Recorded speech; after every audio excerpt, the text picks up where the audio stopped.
नाही कविताजी, कसं आहे, भारतीय राज्यघटनेनुसार सगळ्या समाज घटकांना व्यवस्थित सगळीकडे प्रतिनिधित्व मिळावं हम्म. म्हणून जे रिझर्वेशनची प्रोसेस जी सगळी आहे हम्म. ती व्यवस्थित नियमानुसार फॉलो केली पाहिजे.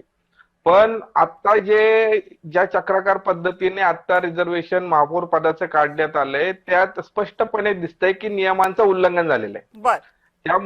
त्यामुळं जो आक्षेप शिवसेना उद्धव बाळासाहेब ठाकरे या पक्षाने घेतलेले आहेत आणि आम्ही पण घेणार आहोत त्या संदर्भातले आक्षेप अर्थात, तर हे आक्षेप जे घेतलेले आहेत ते अतिशय बरोबर आहेत. बर. की ज्या पद्धतीने गोष्टी व्हायला पाहिजे होत्या, आता मुंबई महानगरपालिकेत जर आधी 2 वेळा ओपनचं रिझर्वेशन होतं, ओपन साठी त्या जागा सुटलेल्या होत्या, तर नंतरच्या आता जे रिझर्वेशन असायला पाहिजे होतं ते साहजिकच एसटीचं असायलाच पाहिजे होतं.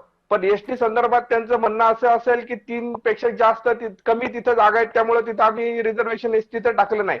पण एससी तर होतं, ओबीसी तर होतं, ह्या गोष्टी तर व्हायला पाहिजे होत्या. हम्म. पण एससी पण नाही, ओबीसी पण नाही, तुम्ही परत ओपनचं रिझर्वेशन तिथं जागा सुटली असेल तर हे नियमाला धरून नाहीये. त्यामुळं आमचा या संदर्भात आक्षेप आहे आणि शिवसेना उद्धव बाळासाहेब ठाकरे पक्षाने जी भूमिका घेतली त्याला आमचा पाठिंबा आहे. पण जेव्हा आज आक्षेप जेव्हा नोंदवले गेले त्यावेळेस काय झालं? मग त्यावेळेस त्याची काही दखल घेण्यात आली नाही का? कारण प्रक्रिया सुरू असताना तुम्हाला आक्षेप घेण्याचा अधिकार होता ना. नाही, आक्षेप घेण्याचा प्रयत्न झाला पण तिथं आक्षेप घेऊनच दिले नाहीत ना.